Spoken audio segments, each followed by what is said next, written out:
tutaramenya ikintu na kimwe kuri Yesu, hari ikintu cyari mu mitima yacu twaramukunda. Kumukorera n'umuriro kandi atabintu byinshi cyane uramenya kuri Bibiri ivyo ivyita urukundo. Imana utiyumvira igihembo na kimwe, utiyumvira merci y'umuntu n'umwe. Ikibazo sinabantu, ikibazo ni wewe nyene. Hinduka wewe nyene hejuru ubikemura indani. Urabiza ati uyu muzi nawe uranduye, igiti ntikizosubira kunana. Ubwira uza aho nyene wumvise Imana.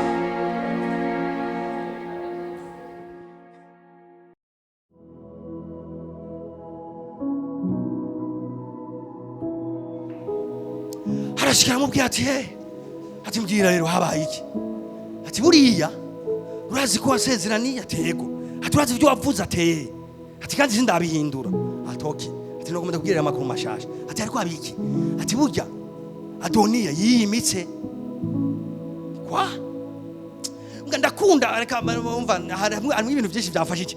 Ndakunda ingene Natani yamuhanuye kurwana iyi ntambara. Niyamubwiye ngo genda ku musozi iyo Adoniya ari. Umubare ati ibyo ni kuragira sivyo, wowe uri kuriyimika. Ibyo ni kuragira sivyo, umwana wanjye Salomo niwe byavuzwe kazoma. Yambwiye ati genda kuba bivuze, jya ku mwami, genda umubarire, mugwane n'abantu bari kwariyimika nabo basha bafise. Uzoge umubasha ahubwo genda kuba bivuze, umubwire ama information, umubwire ibiko biraba. Vuga ati birahinduka, vuga ati birahinduka. Ndakunda ingene umwami yakoze.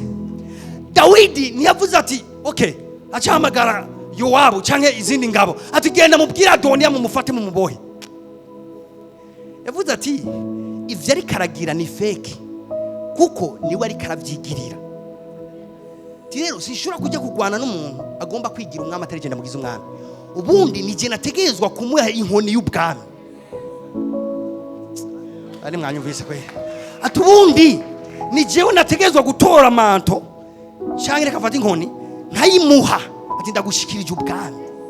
Yagiye kwifarasi. Mbwa umuntu agiye kugiga umwami ntagenda kwifarasi yirondereye, agenda kwifarasi y'umwami yamuhaye. Yajanye n'abantu. Mugabo umuntu agiye kugiga umwami ajanwa n'abantu umwami yamuhaye.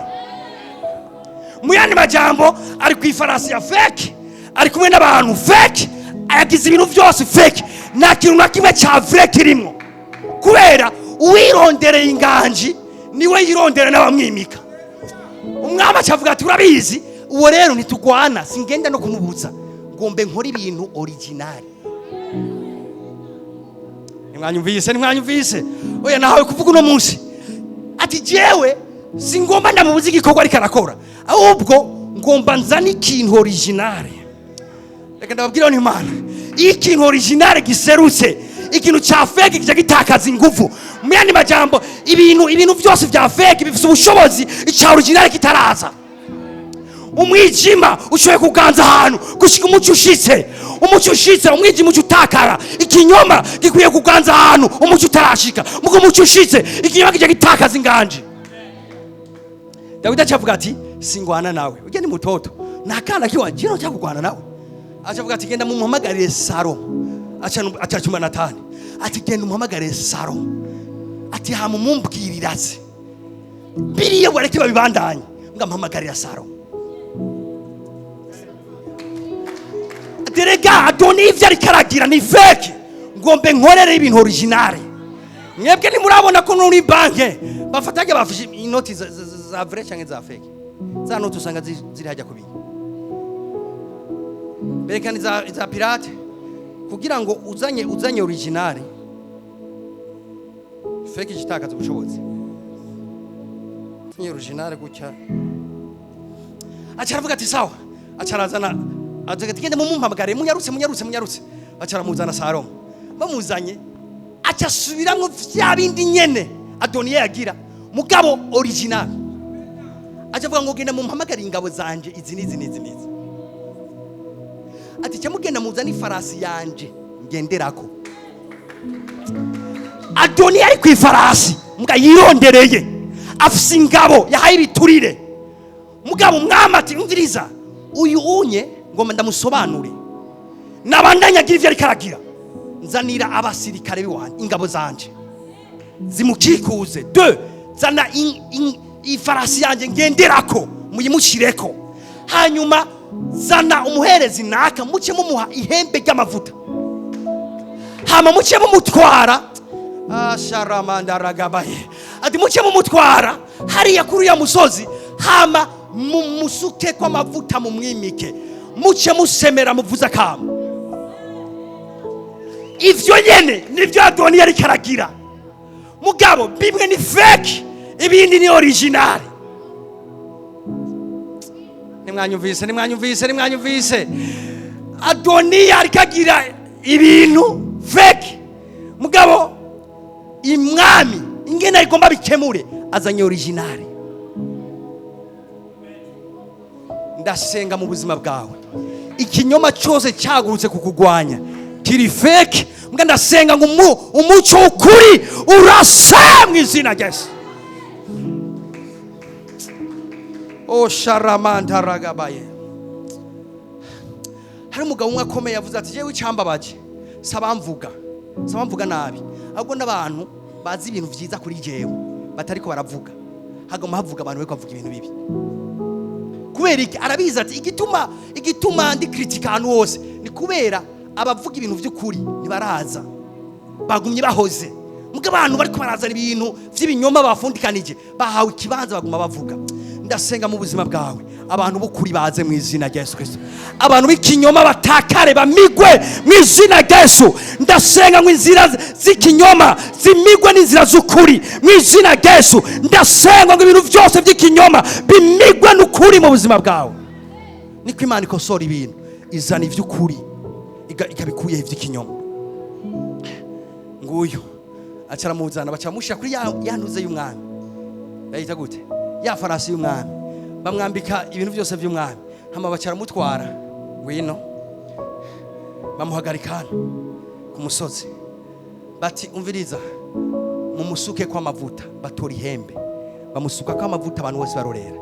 Hama baje kumusuka kwa mavuta, ndakunda iyi histoire ngene yarangiye. Icyo turiko turizera nuko histoire y'ubuzima bwawe yorangira neza gusumba uko yatanguye. Rero ndakunda nabaye inspire cyane n'ingene histoire yarangiye. Nokababarira baje kumusuka kwa mavuta, abisirayeli bose baca bashirako induru, baravuga ati ingoma ya Salomo ihangame, barakoma induru bivuga ngo abantu bamukondorera inyuma. Ibintu original bije n'abari bihenze. Regari abantu bari barakokeza ati Adoniya ni imitwe, mugabo biriba ngo bari barindi ijambo riva kuri Dawidi. Bacabona Dawidi aravuye mu gacerere, aratoya amavuta bayasutse kuri Salomo, induru zica ziravuga. Ndakunda renge ni inkuru yarangiye. Biriva ngo izo nduru ziragenda ziragenda gushika no muri sare Adoniya n'ingabo ziwe barimo. Bumva kwabo kwishira wavuze, baca baje muri confusion, barabazanya ati ibyo igogwa muntu gw'ibiki, kwari twebwe twagomba tuvuze imyironge, ivyo bindi bibaye nibiki. Ubwo nyene bakishibaza ivyo, haca yinjira uwundi yinjiye, ati babwiye tere gugo gwamo riko ravuga, ati yo, ati mu bisanzwe, ati hariya ku musozi ariko abera y'ibindi bintu, ati biki, ati isa tuvugana Dawidi yavuye mu gacerere, ati urazi ibyagiza te, ati yatoye Banatani, atora ya farasi yiwe, atora za nyambara bamiziwe, vyose avyambika Salomo, hama cabwira muherezi ngo genda umusuke kwa mavuta. Ati kandi bamaze kuyamusukako, ati kandi n'abantu bose bariko barahezagira Salomo. Ati birivuga ngo izo ngabo zose za Adoniya bose baca barayoka ngo bakogwa n'isoni, ngo umwe wese acagenda atawusezeye uwundi. Ndavuga ngo basi bawe bazozana n'inzira imwe basubira inyuma mu nzira ndwi mu izina rya Yesu. Kubera iki? Ibintu vya vrai bije, ivya pirate bica bitakaza umurongo mu izina rya Yesu. Irege gituma ibintu byose bicangana mu buzima bw'umuntu n'igihe Imana itarava mu gacerere imuri ku muco w'ukuri mu buzima bw'umuntu. Haleluya. Ndakunda ingene inkuru yaheze. Birivuga ngo babagendanye ba Adoniya bumvise ibihejeje kuba, bose bacavuga ati tisha ntaworeka gushira Imana ishize. Nkaka karabasize, nkaka kabasize, ntaworeka gushira Imana ishize. Tugende twisabe Salomo, kuko nitwaguma mu ruhande rwa Adoniya turahera, kuko yimitswe kandi vyaheze. Baca baranyoboka kamwe kamwe kwaje atawuseze uwundi, ngira bavuga ati Jesu narindi eregere umuntu yashobora kubwiyakana ibintu ati vuga jewe ntimwava imaze ngo nagene naje kuraba je nitwa dufatanije. Umwe arasoboka barondera ibintu original biri, baragenda barati natwe twarimwe natwe twari turimwe, mwamenya guhora ku ngoma natwebwe turimwo, turi ngaha turagushigikiye. Nukuri turagushigikiye. Emwe agahora ku ngoma mbere asha ukwanga kwandureko basoboka. Adoniya arabiraba ati jewe imbaye amafarasi yagiriye ko wenyene ntumpase, bose umuntu yapakiye abantu bose batwara hariya nazanye amazi zose atareza kuzijya. Wacaragenda nawe nyene kwisaba Salomo, nari nihenze. Icanyespie ningene histoire yaheze. Icanyespie sivyo Adoniya gusa yagize, sivyo Adoniya yagize, sivyo ibintu byose. Nespie ningene histoire yaheze. Isengesho nagize ku buzima bwawe ningene histoire y'ubuzima bwawe izohera. Erika jewe sifise ikibazo cyawagaze, sifise ikibazo kiriko biraba, mugabo mfise ikibazo iyo histoire iza guhera gute. Hari udufilime turyoshe bari bakina ugasanga ibintu intambara ibintu byinshi mugacubona ku munota wa nyuma kameme baragusizemwo ko byari biryoshe ntugumana ibicapo bibi. Bano Imana jewe uno mwaka twarawusengeye turavuga ngo nakamo k'intsinzi. Ndavuga mu izina rya Yesu, ndavuga nk'uvugishwa mu izina rya Yesu. Umumarayika w'Uhoraho twahereye kuri verse ivuga ngo umumarayika w'Uhoraho abakubite. Ndasenga umumarayika w'Uhoraho abantu bose bafite imwe ya Adoniya mu buzima bwawe bahushugwe mu izina rya Yesu, bahushugwe mu izina rya Yesu, bahushugwe mu izina rya Yesu, bahushugwe mu izina rya Yesu, bahushugwe mu izina rya Yesu. Abantu bose bafite imwe zo kwimika mu buzima bwawe mu kibanza cyawe bahushugwe.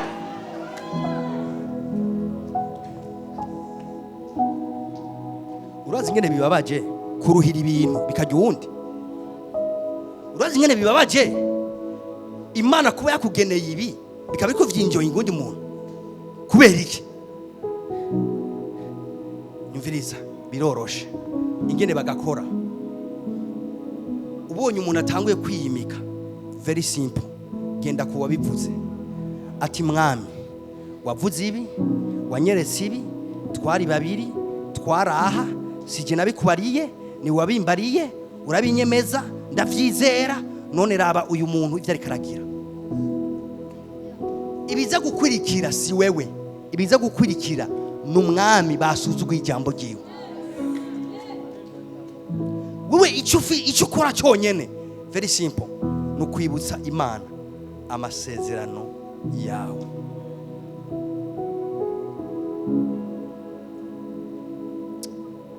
Ngwino shawe yicarire.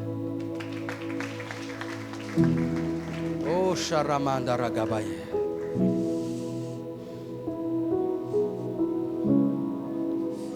Oh, hari umurongo umwe numva nosoma Yeremiya. Ndawurangirize ko dusenga, dufata umwanya wo gusenga.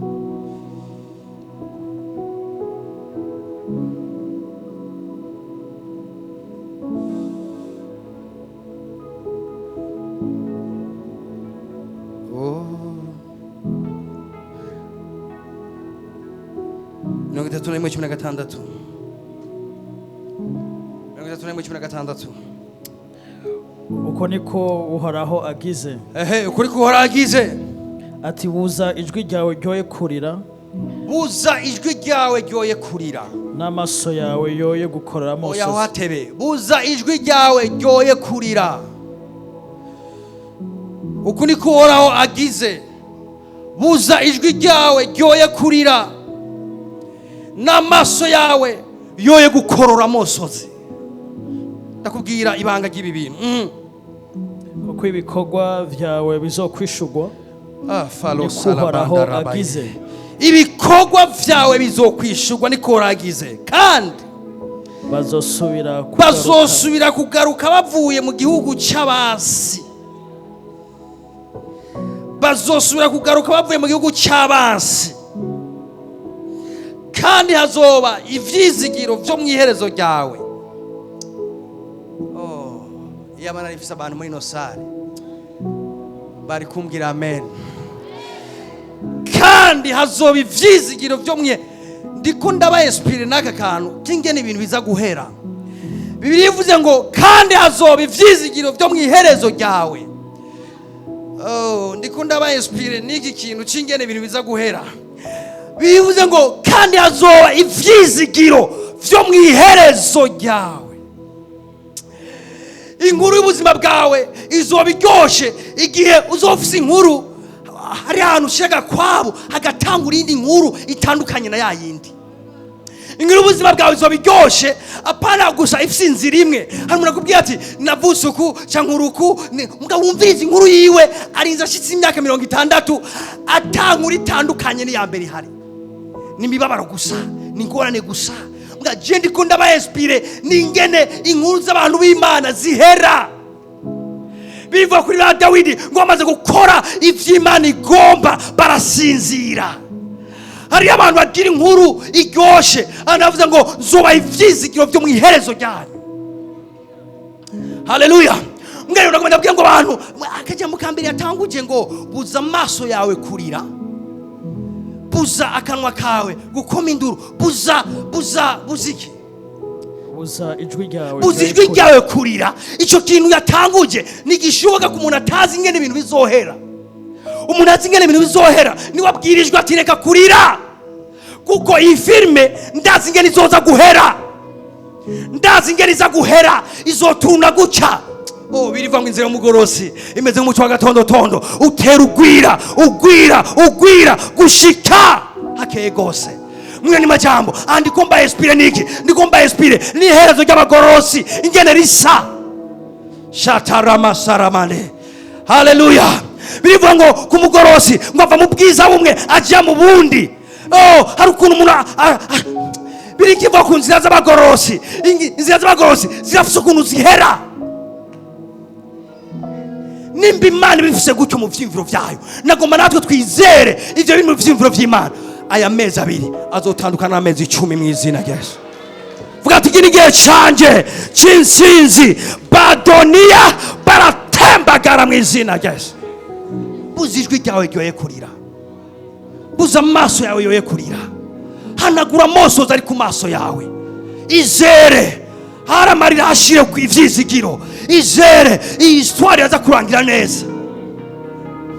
Amnavuga ati pastor ndikubera kwanza kuyimbwira igituma ndabikubwira ni kugira uvyizere. Utavyizeye navyo wobona vyorangira nabi.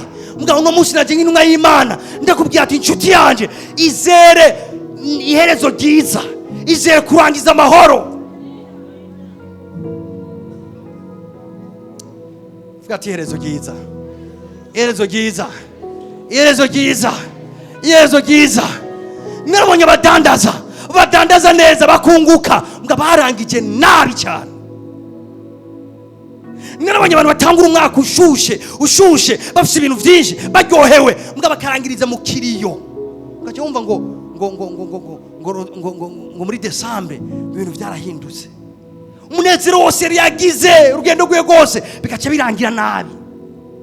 N'agastrategy k'umwasi ko kwi umunezero w'iherezo. Hari umunezero w'iherezo.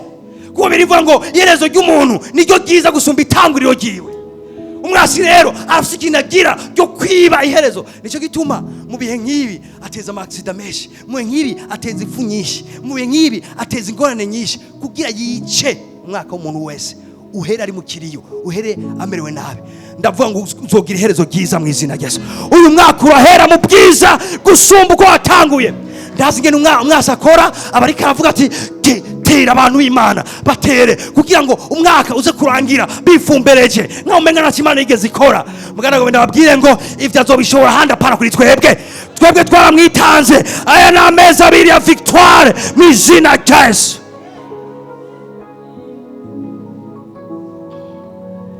Ndaza abantu bama baheza imisi yose rotrante ya migera bari mu bitaro misi yose ya migera bari mu bitaro. Vyama umwasi arabizi yama akora kugira ngo arangize ubuzima bw'abantu nabi. Ndaza abantu bubaka ingo diza ziryoshe muga mu mwaka wa 10 na kangahe na rimwe ugasanga rwarugo rwari ryoshe diza yarutereyemwe kandi rwatanguye kubiya. Iyo nizo inkuru yacu. Ndavuga iherezo ryiza kuri mwebwe mu izina rya Yesu Kristo. Ndaza abantu bakuze bubaha Imana bakorera Imana mu myaka kanaka umwase akakubita gacenga pufu ukamusanga kwirigara ari hasigaye yicaye ari kumwe n'abanywa rumogi kwirigara ari yari. Ibyo nizo inkuru yanyu mu izina rya Yesu. Muzorangiza neza ubuzima bwanyu. Sindiko nonga abantu bizera bino bintu. Sindiko nonga abantu bizera bino bintu. Reka narose uvyizera sinzoronga uzobibaho. Narose umuntu avyizera nzoronka abantu umwaka uhera bari mu marira. Nzoronka abantu umwaka uhera bamerewe nabi. Mugabo nizeye victoire muri amezi abiri mu izina rya Yesu. Nimba ari umuntu yizerana nanjye ambwira amena.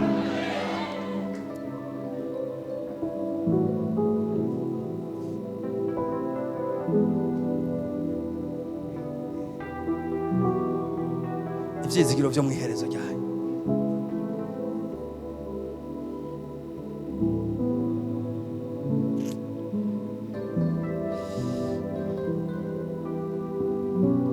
Adoniya abajanye nayo kwimika baba bantu n'abaherezi n'abavugishwa vyarangiye bose bakozwe n'isoni bariko baramwisaba.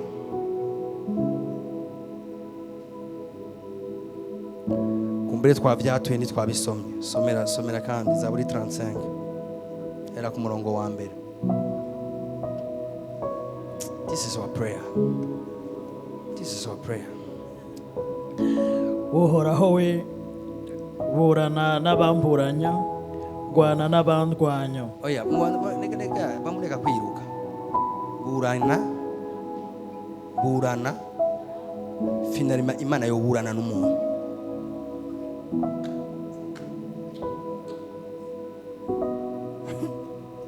Imana yozi kaburana n'umuntu. Urabizi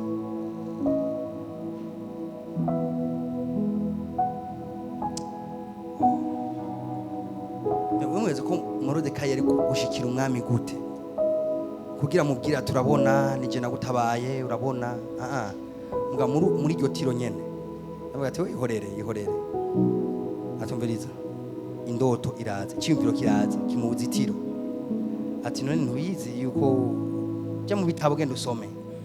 Kanze umuntu arushe ubuzitiro uraruha ubuzitiro uramererwa nabi. Mugabo icyumviro umuntu arushe gutyo mu ijoro yabuzitiro hama Imana ikaje mubwira ati genda usome ibitabo. Imana none yari kigira iki? Imana ntiyari kidiringa na Morodekayi yari kidiringa na Amani. Ni muri sensible mwebwe ni muri sensible abantu bari sensible bambwira amen. Umviriza Imana ikiradiringa na Amani.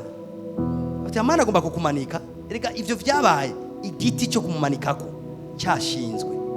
Icyo Bibiri ivuga ngo mburana. Icyo Dawidi yasenga ngo burana n'abamburanye. Imana nikireye kuzana ibirego irafisa ama strategy yayo yivyigira. Uribaza rabingine yaburanije Amani habirebire. Yavuze ati mwami we buri tiro rirahera hama itiro riheza ati genda usome ibitabo. Hama ibitabo biheza agiye gusoma ibitabo arasoma ama histoire yose ni amwinteresa. Ageze kuri histoire ya Morodekayi ingene yamuburiye bagomba kumwica. Nkemera ati gumaho nyene vyimvireko. mwumvirize ngene Imana idiringa n'abantu ati vyiyumvireko umwami aravyiyumvirako ikikubita akabazo muri we ati mbega umuntu yaragiriwe neza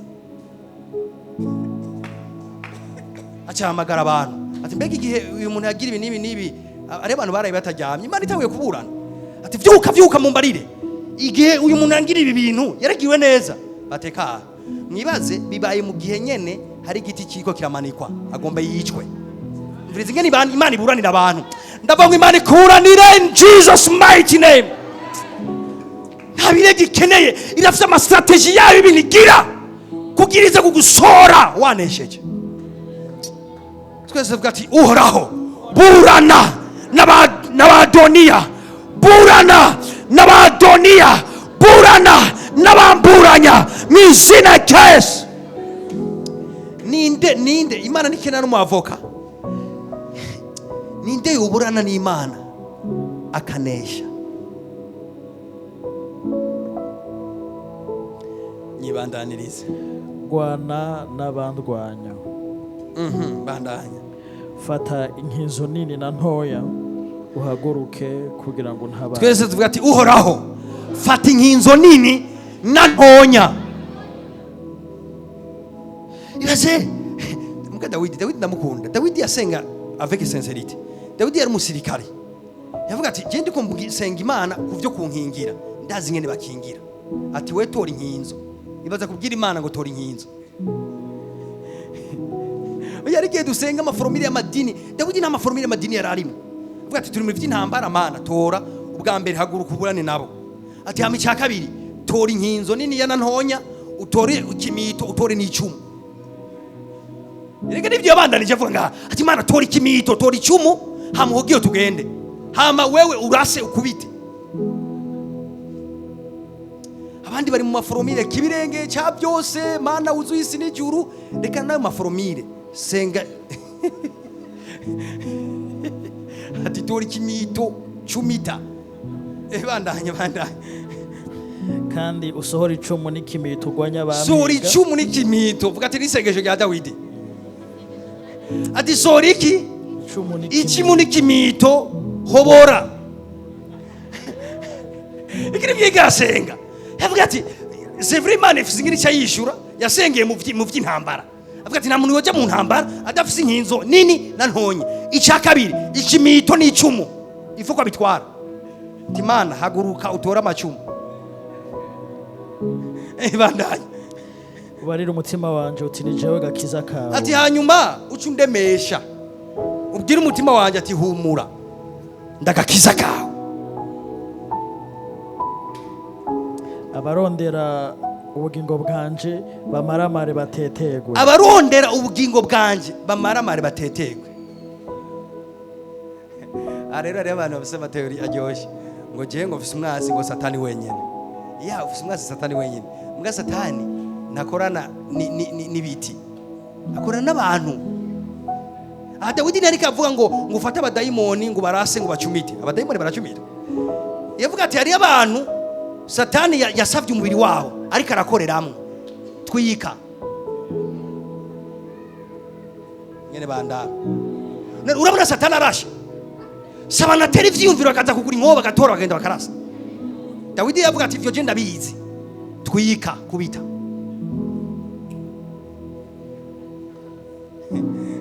bandanye abangira inama yo kongerera nabi basubizwe inyuma atugene mu nama zabo ubasubiza inyuma bicwe n'isoni babe nk'umuguruka utumugwa n'umuyaga anzurindire vuga ati bicwe n'isoni kandi ati bicwe n'isoni ikoraniro ryanje riraryoshe vuga ati bicwe n'isoni nta kintu kiryoshe nko kubona intumwa ya satani imaramanye yari abantu baraje mu rubanza umuntu yapfundapfundise ibintu bakamukenyura bakamuheza bagafata ibintu vyiwe bakabisasa ngaha cyavuga ati ukubiswe intahe mu gahanga tubona gira gutya subiza umugongo inyuma akabaragiye ibi rero byo Dawidi karavuga avuga ati abasi banje bicwe n'isoni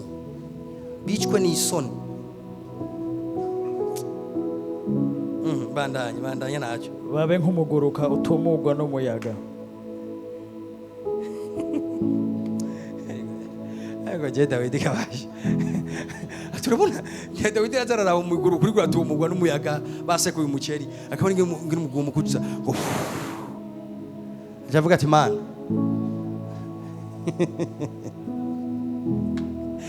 ati ndababone batumuka kujya kumuyaga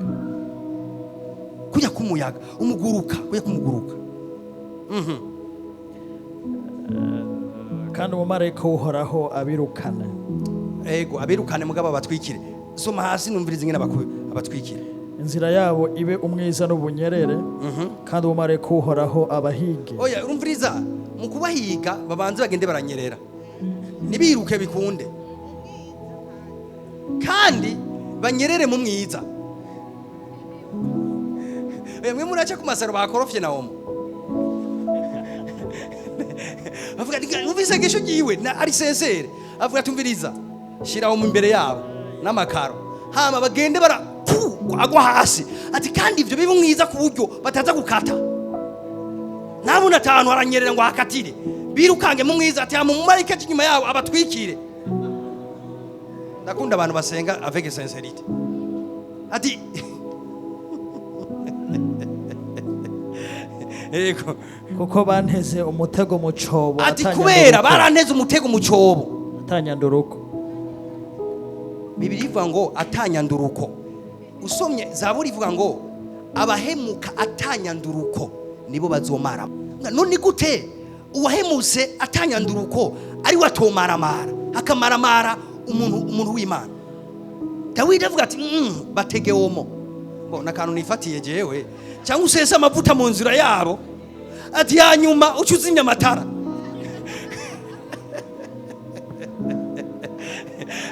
ati mu nzira yabo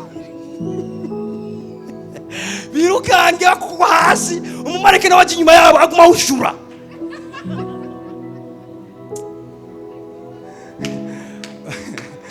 Gati ba Adoniya bahushugwe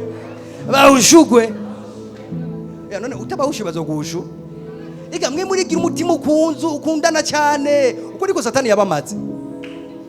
Yego ndababwiza ukuri uko niko satani yabamaze murakundana gose ni daimoni ukayirukana mu rukundo. Ninde yakwigishe kwirukana daimoni mu rukundo?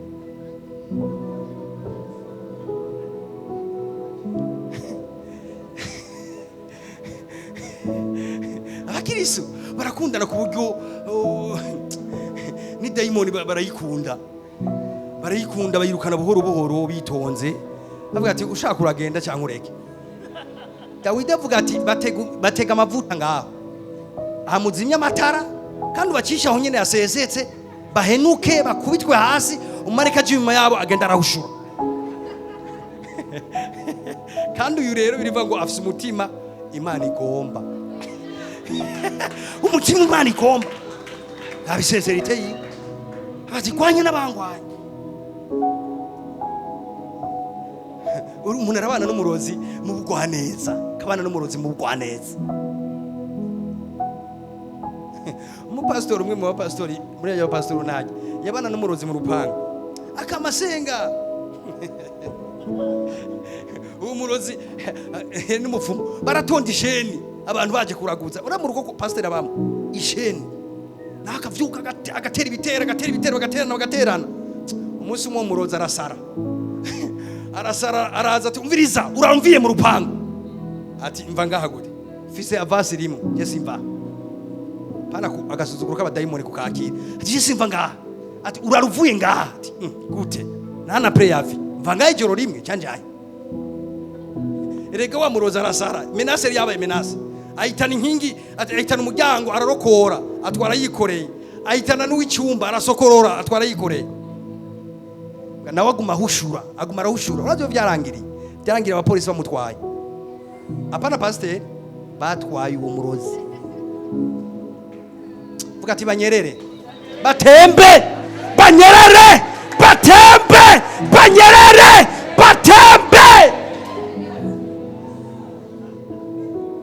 umuntu akagwishano rimwe ukabona ko yaguhaye ishano ukamusenga ngo mana ngo ubuntu bwawe mubeko biriva ngo umurozi ntakwiye no kubaho. Reka nihorere haguruka dusenge haguruka dusenge